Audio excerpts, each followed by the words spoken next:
Hi, I'm the Preparedness coach, and this is my house hippo, Axel. He's also my spirit animal. So he's here to support me because I've been having, thank you, some hesitation of even going on social media. Now he's taking me a bath. Can I speak? Thank you.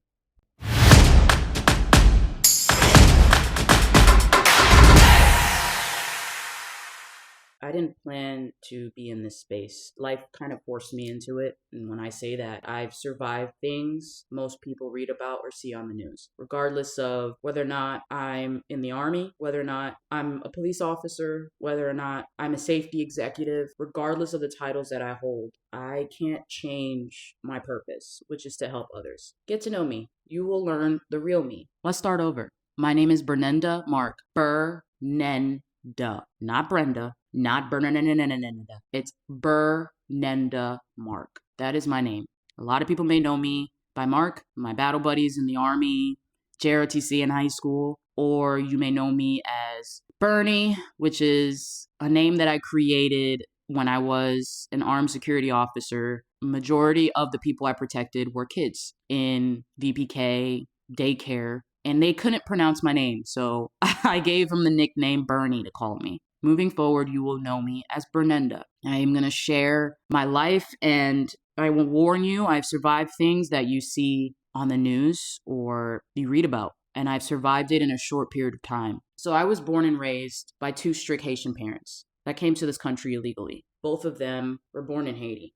And what I'm about to share might be controversial in today's time. How the world reacts to me. I'm a birthright citizen. That seems to be a mainstream topic. I'm born and raised in South Florida by Haitian parents who taught me how to not be a mediocre individual. I learned at a young age that being a woman, a black woman, a Haitian black woman, I would have to work 2-3 times as harder than the average. No one has to tell me that now. I know because I've experienced it well over 30 years, over and over and over again. I didn't let that stop me. I grew up fighting bullies, being bullied. I started off with a speech impediment. I was stuttering all the time, and I wasn't able to fight with my words, but I fought with ease. That's all I knew, was fighting to not only defend myself, but fighting for others when I saw that they were getting targeted too. So that was me. I was seen as a kid that wasn't smart because I grew up in a household where my first language was Creole, Haitian Creole, and English. So I'm listening to the Creole at home, but trying to figure it out on an English test. I got held back in 3rd grade. I spent periods of time trying to fit in a world that was so dismissive of how people feel. I was bullied for being a skinny little kid. I was bullied for being Haitian because back then being Haitian wasn't cool. And we have now seen how history tends to repeat itself. But enough about me being Haitian. The reason why I'm telling you this is that it doesn't matter where you come from. It doesn't matter where your parents come from. It matters about what you do with the life that you live. It matters about the purpose, the worth, the challenges that you have faced. It is about being an underdog and reaching to the top and being in rooms that you don't belong in, but you walk in like it's your room. And that is my life. Throughout my period of time, my childhood, I have experienced daunting things, a child sexual assault survivor. And that's something that I don't share to a lot of people. I was sexually assaulted by a family member, someone that I thought I could trust, someone that my parents would drop off after school. They trusted me with that person, but that person took advantage to a kid that's only 7 years old. That's the kid that I continue to protect. And I continue to be that person that I needed as a kid. Now I'm here as an adult to hopefully share those experiences and for you to learn from me and what my parents didn't see, to learn how to better approach and scan things because predators hide in plain sight. They're not behind a dark screen or the dark web. They could be in your family cookout. They could be in your churches. They could be anywhere. I was able to get out of that situation, not through calling law enforcement, not telling my parents, but my mom decided not to work anymore and raise 2 girls in this spicy world, and she wanted to make sure that we were well taken care of. We were taught the values of life. We would focus solely on our education. My mom did that. She stopped her life just for us. And that's what saved me out of that situation. So going through childhood was kind of rough for me in an educational sense. I was not that great at English. I was not that great at reading. Although I was born here, my primary language was Creole. My parents would speak to me in Creole and I would respond either in Creole or English. I grew up watching my dad watch Coming to America to learn how to speak English because at that time that was probably one of the only ones that had subtitles in French so that he would be able to learn the words and hook it together. So my dad was actually really good in English after a while, and I tried helping him as well, and he helped me. I was the kid that was very skinny growing up. My aunt would make a joke that I was so skinny that when I ran, I looked like TV antennas just running that are on the TV, that's how skinny I was. I grew up getting bullied in school. I grew up with a speech impediment, and I was just stuttering every single 5 seconds. I couldn't get my words out. So instead of fighting with my words, I fought with my fist. And I whooped some ass. I'm not gonna lie to you. I whooped some ass. And I moved from different elementary schools just to get away from it all. And finally, I started to build the confidence of talking, of speaking to people instead of fighting them. Although I was proud of fighting my bullies and fighting other people's bullies, that wasn't the way I was supposed to do it. So with that notion, I continued to try to live a exceptional life that didn't involve violence, that didn't involve me having to fight and get kicked out of school. My mother always said if she picked me up in normal carpool time, there's a blessing instead of picking me up after a fight. But anyways, I grew up and finally grew out of the fighting. Going through high school, I was known as the popular kid. JROTC. I was a JROTC nerd. And I am excited about that. I was happy about that. JROTC actually saved my future. It saved me from continuously getting into the path of fighting others, of being violent, of thinking small. And I had an amazing mentor, Sergeant Negron, who was my JROTC instructor. And till this day, he is still known as my Puerto Rican father. He taught me some things that I wasn't able to understand at the time, but now I do. And I went to a school that was anywhere from Cuba to Haiti to Jamaica, to anywhere. Anybody, any walk of life you could think of, they went to my high school. And I am so happy for that. I engulfed myself in different cultures. I always tell people in my past life, I was Hispanic. I don't know how to speak Spanish, but I guarantee you I'll know every single word to suavemente. Suavemente, besame, te quiero. Anyways, let me get serious. I decided to go to Norwich University, which is a prestigious military college up in Vermont. And the only reason why I actually ended up there was because I got denials on every other college application. FAU, UCF, USF, everybody and their mama, but Norwich University was like, we don't want you.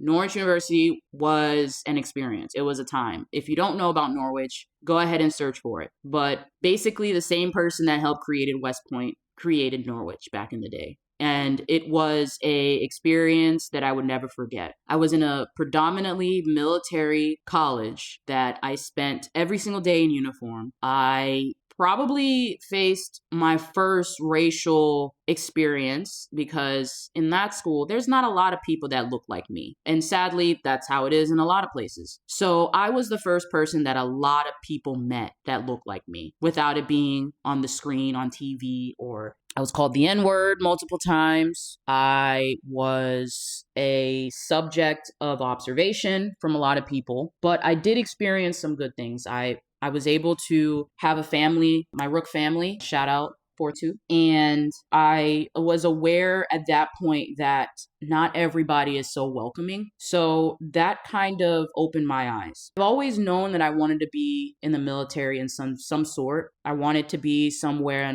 that carried my family's name, the Mark name, gave my name some type of prestige. And I know that I would be the first one who had to do it. So I paved the way by enlisting in the Army back in September 2011. From there on, life took its course as taking me out of the very home that I love, which was South Florida. That's the only thing that kept me away was the military. And I joined back then as an 88 Mike, which is a motor transport operator. I spent my time mostly as a gunner, a 50 cal gunner, Mama Deuce. I deployed, left Conus, which is outside of the continental United States or inside the continental United States. So I've done a lot where I've left home. I've missed birthday parties. I've missed important milestones in my family and loved one's life, just so that I could be able to serve this country. Because no matter what anybody says about America, I want everybody to have the same freedom. I enlisted in the Army with potential to upgrade my life, my education, be able to pay for school, be able to help my parents out with their bills and anything that came their way, because I know the sacrifices they made just to get here and the sacrifice they continue to make sure that they raise amazing daughters. Back then, it was always in my mind to be an officer in the Army. But first, I wanted to know how it is to be the people that I would lead in the future. I enlisted as a PFC, a private first class. I began my Army journey there, meeting some amazing battle buddies, deploying, trainings, like countless hours of training. Back in 2016, when I graduated from Florida Atlantic University, I also, that same week, commissioned as a second lieutenant in the Florida Army National Guard as an air defense artillery officer. I was very excited. I know that there's not a lot of women in a combat arms position, and especially as an officer. So I was ecstatic. My goal in life was to always get into rooms that I didn't necessarily belong in, or I was the first one to enter the room that looked like me. I worked my butt off to be a very high position individual in the Florida National Guard to be able to even choose that position. I was ranked top 5. So when the day comes when they call cadets, they call you in order by where you land in the spectrum of your GPA, your PT score, your experiences, anything to that nature. And I ended up being top 5 in my commissioning class for National Guard. So I got that call and they said, you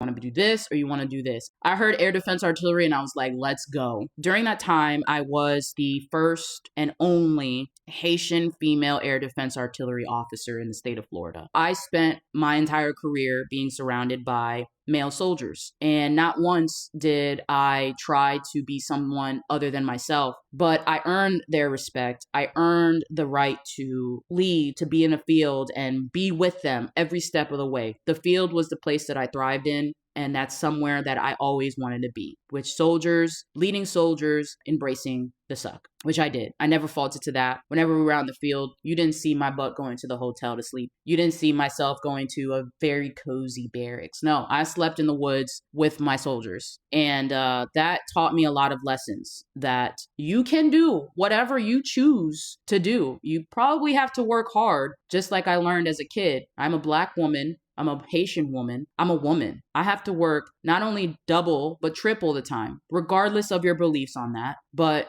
if you take a track field and you put someone else in it, and I'm not going to name that particular person, but you put someone else in that track, we are running the same distance, but mine has potholes. I have potholes, I have obstacles, I have barricades that I have to jump over, while this lane is completely clear. Noting that, I know that I have to build myself a lot more than this individual will have to, because I have to go through certain hurdles and challenges that they don't. Not saying their whole planning of how they execute this race is any different, but I had to also do strength training. I had to also do jumping training.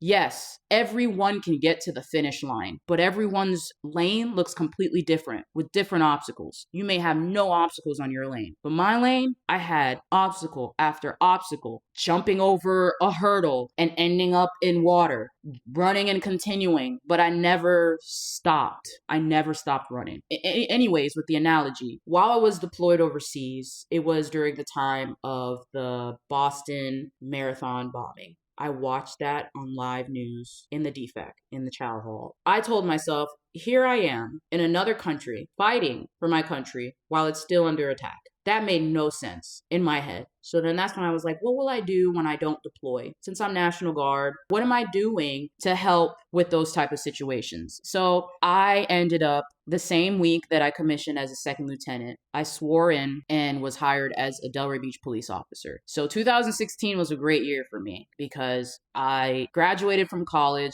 I graduated from my ROTC program and commissioned as a second lieutenant. I was starting my journey through law enforcement and going to the police academy. So I continued on and I became a Delray Beach police officer while still being a lieutenant in the military. And throughout that time, it was a challenge because I was juggling two different jobs. I was juggling being a leader in the Army and juggling being an officer that's continuously feels like I'm on a deployment every time I exit my house. I don't know if I'm coming back that day. I don't know what will happen to me. So I was always on the edge, very hypervigilant, very paranoid about my surroundings because I know what can happen in a blink of an eye. But the part that I didn't tell you is that throughout that time in college and throughout that time in trying to become a lieutenant, my mom was battling cancer. She had stage 2 colon cancer. The day I graduated from college, we found out that she no longer had cancer. So that was a great year. Throughout my field training on the road, my father, he was the type of person that would rarely go to the doctor. My dad ended up having to have an emergency surgery to remove his gallbladder, where for months we didn't know what happened. We were like, okay, there's gallbladder stones. It's done. It's out. Throughout that time, we didn't necessarily call the doctors to see, the follow-up on whether or not they did any biopsies, whether or not they did anything. So mind you, I'm still going through my beginning phases of being a law enforcement officer. And at that point, I was just focused on that. Then I got out of FTO and it was the best feeling because I was like, look, I made it. I actually did it. I finally got to the point where I was solo patrol. I had planned with a very influential person, a very bright, intelligent, skilled individual, and Christine Braswell and I. She was actually my phase 2 FTO. So after meeting Christine and after getting close, me and Christine Braswell planned a Key West trip. She was dealing with things personally. I was dealing with things personally as far as my father's health, the stress of the job. We planned the trip for after FTO. After I was done, when I was in solo patrol, we would go. The first chance we got to go to the Key West, we went. And that was a weekend that completely changed my life. On April 8th, 2017, me and Christine was on a scooter. I still remember that day because I still remember that morning. There was some type of strikes in Syria by America. And I was like, oh snap, I really hope that I'm not going to have to deal with that when I come back home. With that anxiety, with that notion that things were starting to really escalate in the Middle East, I drank a lot that night. I remember I drank so much that I fell asleep in the bathroom, and there was a line as long as Black Friday in 2012 outside of Best Buy. So I was actually pretty lit, but unfortunately I had to put a flash on because that tag doesn't recognize. We leave the drag show, and we are on a scooter, like one of those mopeds, riding down Truman, and we don't have helmets on. And at this point, I still remember she was the one that was the operator of the scooter. I've never been on a scooter until this trip. And I had my hands around her because before we actually left and I was on the scooter, she said, "Hold on, Haitian." That was the last thing I remember she said before I felt all of a sudden the brakes being applied very hard and we started to shift forward, and that's all I remember. Then I wake up and I can't necessarily move my neck. I had like a C-collar or whatever on. First thing I did was look at my toes and wiggle it. I wiggled my hands and I'm like, okay, I'm not dreaming. I'm not in a nightmare. And I was looking up at the ceiling for a very, very, very long time. And I will never forget what that ceiling looked like. Ever since the morning that I woke up, I am triggered by hospital type ceilings because I stared at it for a long time, not knowing what just happened. Where is Christine? Where am I? Until finally a nurse came in and she told me that I don't know who Christine is, but you're here. You were trauma hawked to this hospital. You were in a scooter crash. And I was very confused. At that point, I didn't feel any pain. But right when she said it, that's when the pain came in. I was so lost as to what happened.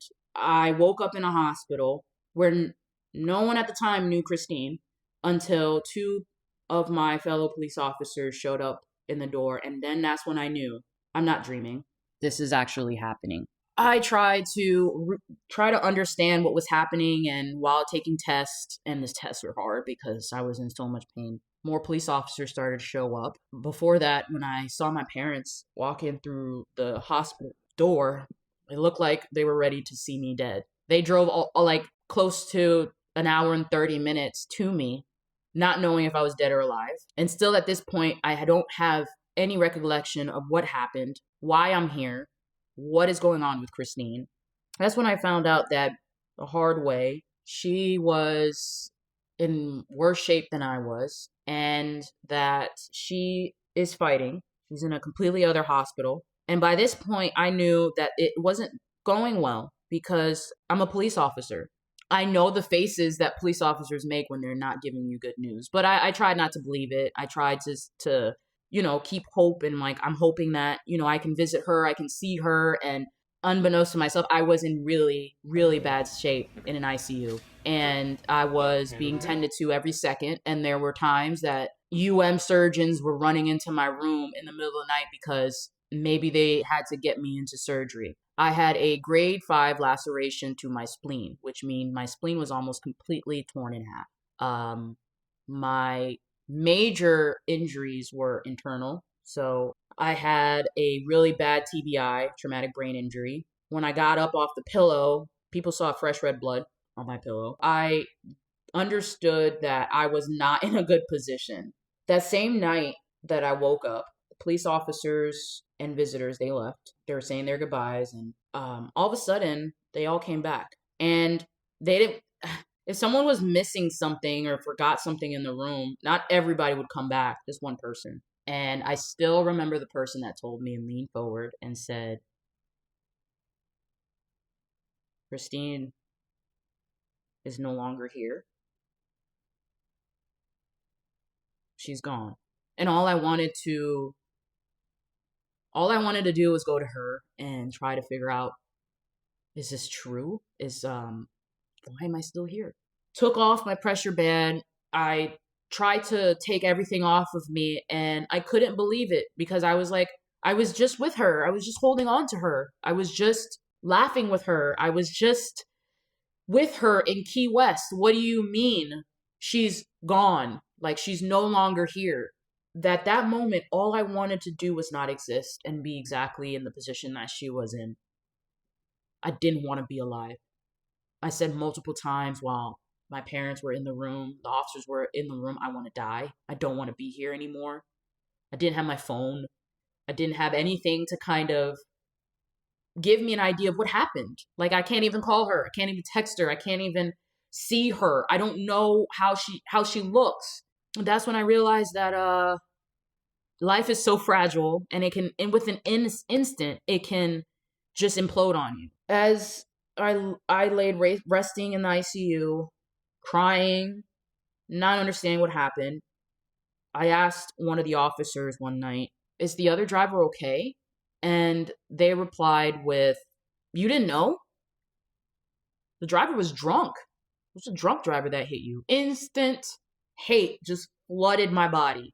I found out her name that day because that was the same day I got my phone, where I looked at my phone, and I can't tell you the last time I ever had that many notifications on my phone of checking in on me, seeing the news, really heartwarming felt messages, until I scrolled and I saw Christine had messaged me. She messaged me, are you okay? Even though that text message was sent recently, it was actually sent when I was in the bathroom and I wouldn't come out because I was asleep. And she had texted me, are you okay? Because there was a whole line of people waiting for the bathroom. Even till the last moment, I knew that she was worried about me. Unbeknownst to myself, it was someone who was double over the legal limit, had cocaine and marijuana in their system, and they were going out at the late night just to get fried chicken at the gas station. So they made a left-hand turn in front of our scooter, even after they saw us. Because of all the things in their system, they weren't able to have depth perception. They saw us. And they is Lacey Morris. I learned her face that day. I learned her name because she almost took my life, and she took an amazing person out of this world. Throughout that time, I got to learn who Lacey was in courtrooms, in the news, in every single hearing that I attended. I learned who she was. She ended up getting charged for serious bodily injury to me and a DUI manslaughter, so she's been in prison ever since. And I just found out last month that she is on her way home. She is getting out soon. The person that almost killed me, the person that killed Christine Braswell, she's getting out, and she's getting out. Throughout that time, while I was going through all these things, let's go back to the hospital. 4 weeks after getting discharged from the hospital, I found out my dad had cancer, and it was stage 4. Stage 4 gallbladder cancer. It had spread from his gallbladder that was removed early on that year in 2017 because I was so worried about everything that was going on with me, focusing on everything that was going on with me. I didn't focus on or help advocate for my dad and try to figure out what was going on. So we caught it at stage 4 months later. Throughout that time, I was still recovering physically, mentally, spiritually. Every day I was caring for him. My mom was caring for him. My sister was caring for him. I was working over and over again trying to figure out how financially I can take care of the family. But my father's life was short-lived, and he passed away December 4th, 2017. Then the Army was like, hey, you still have to go to Fort Sill, Oklahoma. And even when I was like, I just buried my dad. I just survived a fatal DUI crash. And during that time, I had just found out through medical paperwork that I had died on scene. I was dead on the same pavement as Christine, but I survived and she didn't. But the Army said, you must go. You signed a contract. So I spent the next 6 months in a place of just straight up depression. I was suicidal, even though I had a smile on my face every day. The people that got me through that were my battle buddies that I had deployed with and that would help me get better. They helped me through the emotional ties. I was separated from my mom. I was separated from my sister. So my mom, without her loving husband of, at that point, well, close to 30 years, she learned how to be independent. She learned how to do a lot of things that she depended on my father for. I had injured myself while I was there at Fort Sill, Oklahoma. So I found out that I tore my ACL. So when I came back, instead of going straight to work and doing everything, I found out that I needed surgery. Had surgery, ACL reconstruction surgery. I was out for the count for like the next 6 months on light duty, where I was already on light duty before for the crash. And during that time, as much support as I got from my fellow coworkers, I also got a lot of surprising remarks and comments of like, are you really a police officer? How long have you been on the road? And you just been on light duty this whole time? So at this point, I was trying to speed my recovery. I would go to therapy more days than I should have, just so I could rehab this injury and get back on the road as soon as I could. And just when I thought my foot was planted on the ground, my mom's cancer came back. My mom's cancer came back. And it came back with a rage that it just metastasized all over through her body. And I cared for my mom that whole time. I was on the road every single shift that I could just to get money because now my sister wasn't working. No one else was working but me, so I had to take care of the bills. During this time, I left for the Army on her last birthday. And I was in Fort Polk, Louisiana. And I knew the benefits of being there was financially because I know I was on active duty orders, so I was going to get a good paycheck so I could be able to pay the bills. Her battle ended October 25th, 2019. I lost so many different sides of myself within those years. From 2017 on to 2019, where I saw Christine's funeral. I watched my dad take his last breath, and I watched my mom take her last breath. Two people that I cared more than anything in this world. I experienced two different types of deaths that at that point in my life, surprise, and one that was expected. And I can tell you from losing a life is no different regardless of how they lost their life. But I can tell you, caregiving for my family, I'm happy I was able to do that, and I was happy I was able to see their last breaths and whisper in both of their ears and say, everything is going to be okay. That's what I had to tell my parents. Everything is going to be okay. And that followed me for the rest of my life because as a police officer, I knew how it felt like to be a victim. As a daughter, I knew how it felt like to watch your parents die. As a person, I knew that safety is not what it seems to be. I was hypervigilant in my job. I was even hypervigilant outside of the job, but still I became a victim. Everyone used to tell me that you're here for a reason. I just didn't know the reason when I was going through all that. In the past, I spent a long time trying to understand who I was because I felt like I was living through the cloud of making sure I would make my parents proud. I went through a lot of therapy. I went through a really dark time where I wanted to take myself out of the count.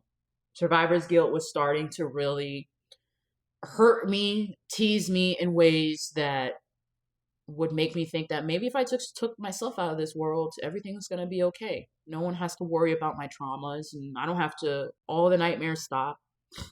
Because at that time, I still didn't process everything that was going on in my military career. I didn't process the things that I went through, that I survived in the military, and the traumas that I experienced that I didn't really tell people. At that point, I wanted to take myself out. January 9th of 2020, I still remember that was the day that I was going to take and end my life. And the means and the way I was going to do it was by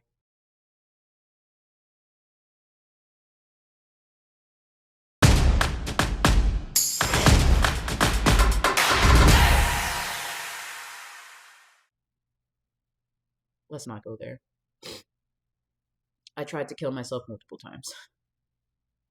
The day that I found out my dad had cancer, I was saying my last goodbyes to people because I still had a whole bottle of Percocets left over from when I was in ICU. I saw his eyes and they were yellow and I knew something was wrong, and that's the same day I found out he had cancer. So my suicidal ideation was on pause. When I was in Fort Sill, Oklahoma, and I was suicidal, my battle buddies helped me through it. When I came home, was recovering from my surgery, from my medical procedure, I was still suicidal then, but my mom's cancer saved me. Once all those things went away, I didn't know what to live for. I just wanted to take myself out, but then I realized that same day, there were so many people cared for me. And there's so much more to life, and if life had already made me go through all those experiences, then I might as well move forward, huh? I might as well do good with it. That's what I did. I became myself. I ended up finding out that life is a journey and it sucks. I ended up working really hard. I ended up focusing on my law enforcement career. I was always on the road. I was a road patrol officer where my passion was actually mental health because I was dealing with my own issues.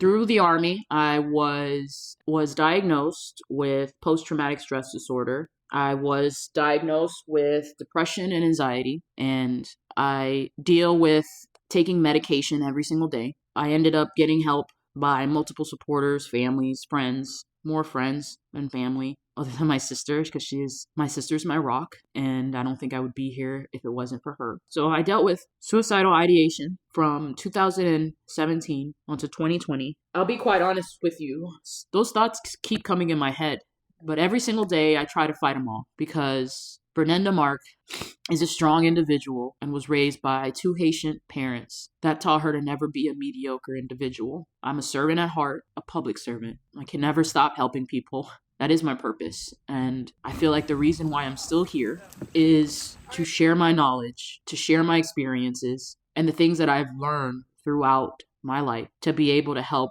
others that are either going through the situations I went through, currently going through, and will go through. I'm not here for politics. I'm not here to advocate for birthright citizenship. I'm not here to advocate for the things that happened. I'm here because I want to share the knowledge and experiences that I've had throughout my childhood, my teenager years, my adult years, that I know will help someone, that I know will help family. I didn't plan to be in this space. Life kind of forced me into it. And I know that I don't have to ask permission to be in this space. Not a lot of people have asked to be in the space of social media or in the space of the public eye.